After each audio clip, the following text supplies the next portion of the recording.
Oh, hey. Hello. Hello. Hey. Hi there. Hello. Hello. Hi. Hi, Trent. Hello.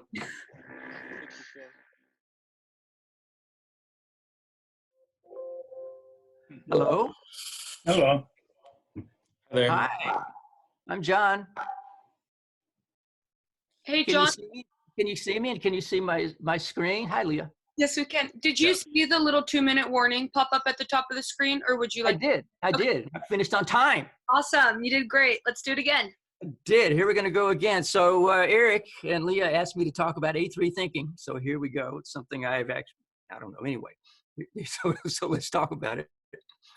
So I'm going to start off with a question.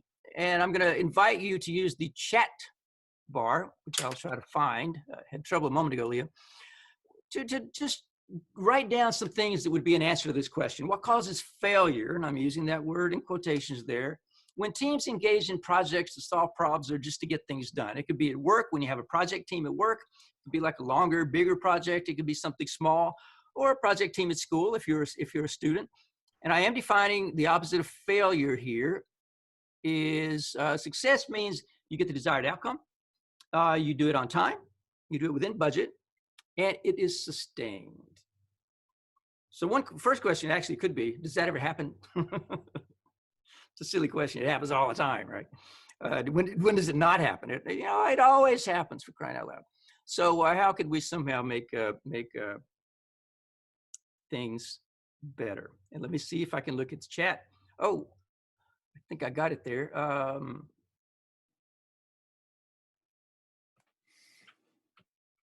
Too many fires being fought. There you go. Competing targets. There you go. Competing metrics not aligned. There you go. Unrealistic goals. Get distracted. Go off to something else. No buy-in. The targets move. Lack of communication. No leadership. Not communicating well. Not having a goal. Awesome. So I have to tell you something, which is that I have asked that question now for 25 years of many people. So almost always, 25 years of asking this question, it comes down to a set of things that look like this. I'm going to say those all come down to this root cause. There's no alignment, there's no agreement on what we're trying to do or how we're going to go about doing it. You need a vision. So what vision? You know, and people throw visions out there. So how do you actually get alignment around that vision? I can create a vision. How do I enroll people in that? So this lack of alignment throughout. There's the vision, but there's also what we're going to do on a micro level, all these things. So the A3 is a means for us to show our thinking to each other. And through that process, we can think together. So we can learn to think together. We can learn how each other think. You can learn how I think. I can learn how you think. And we can actually agree and align on what we're trying to do. That's what the A3 is for. The A3 is this piece of paper that's the size of 2 A4 or 2 letter-sized pieces of paper. The left side, you put the way things are, capturing the current conditions. The right side, the way you want them to be.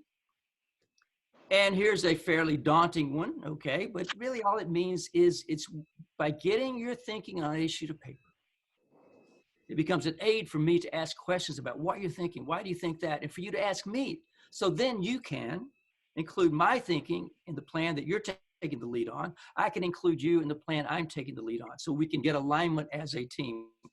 And it can be very, very simple. If we're going to use one sheet of paper to try to create a plan, let's use a large sheet of paper with a simple format, but that's standardized. So whenever you bring me your ideas on a sheet of paper, there's a standard way for me to read it. I can understand what you're doing in 10 minutes. And I can share with you so you understand what I'm trying to do also in only 10 minutes.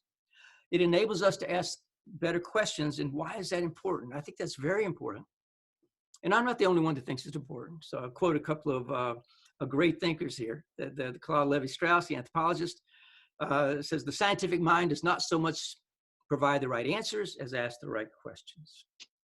Or the Nobel Prize laureate, that you can tell whether a man is clever by his answers, you can tell whether a man is wise by his questions. And I changed that. Okay. So we're talking about thinking. We're getting at something really deep. When people say it's hard to accomplish to do lean, well, you know what? We shouldn't be surprised.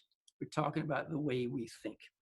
And people think differently. So how can we come to, if we're going to work together, we need to be able to come together in some way in terms of agreement.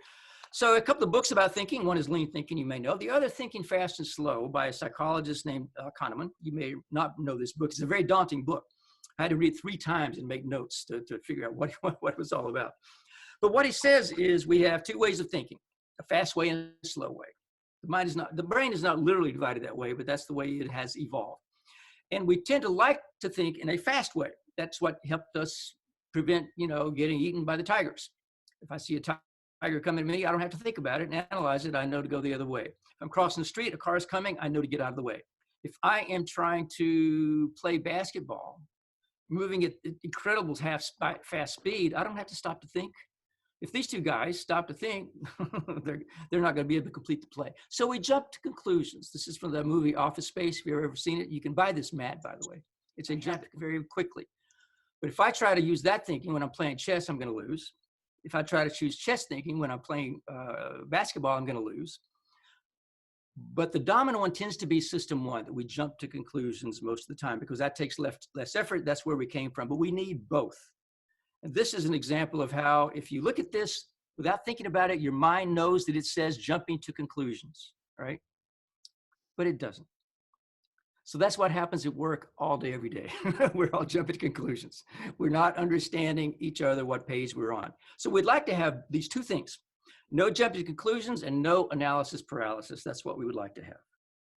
Enter lean thinking. That's what lean thinking is all about, being able to think the way you need to when you need to. So lean thinking, or the mindset, a lot of companies, organizations go about lean by implementing solutions. Here's a tool set. I'm going to put those in place.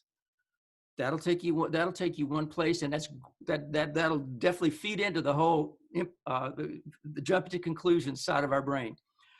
But to get an organization to think together, to do something complex, exploring questions is a very different way forward, and ones that can keep us engaged. It compels us to avoid jumping to conclusions, and it tells us for action.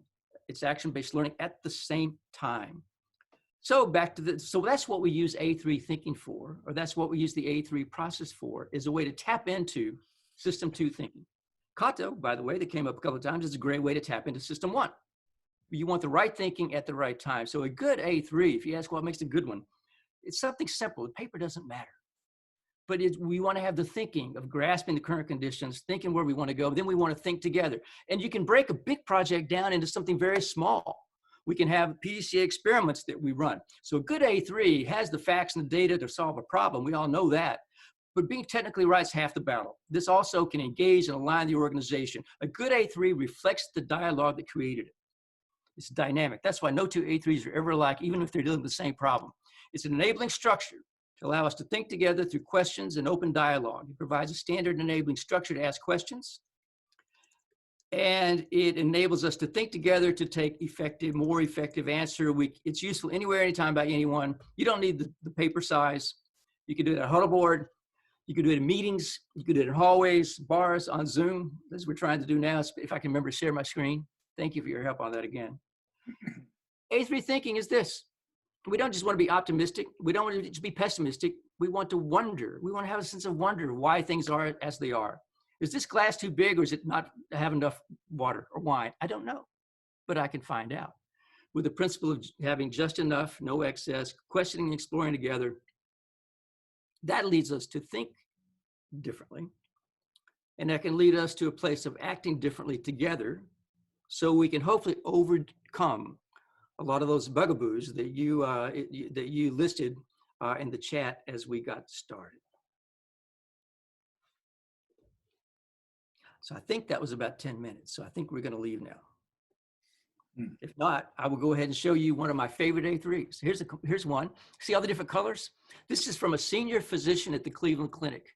She carries this around and she engages people in the conversation. All those, the writing in color, that's when she used a different color to capture the feedback from different people, to show that not only was she demonstrating active listening, she was showing active listening. She was showing them, I hear you, and I'm going to build your thinking into this A3.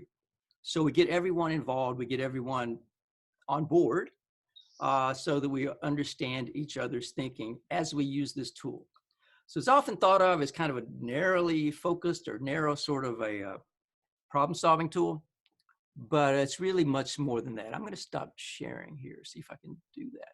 Let's see what happens. Perfect. Yeah, they're about to switch us over. Caleb just said they're trying to do it so it wasn't automatic. Last time we just got sucked right out. Okay. So, Okay. Well, thank you, everyone. I'll try to look through your chats later if I'm able to. We also underestimate the difficulty of any change. That's for sure. I still do that every day. I think, oh, we can do this. It's going to be easy.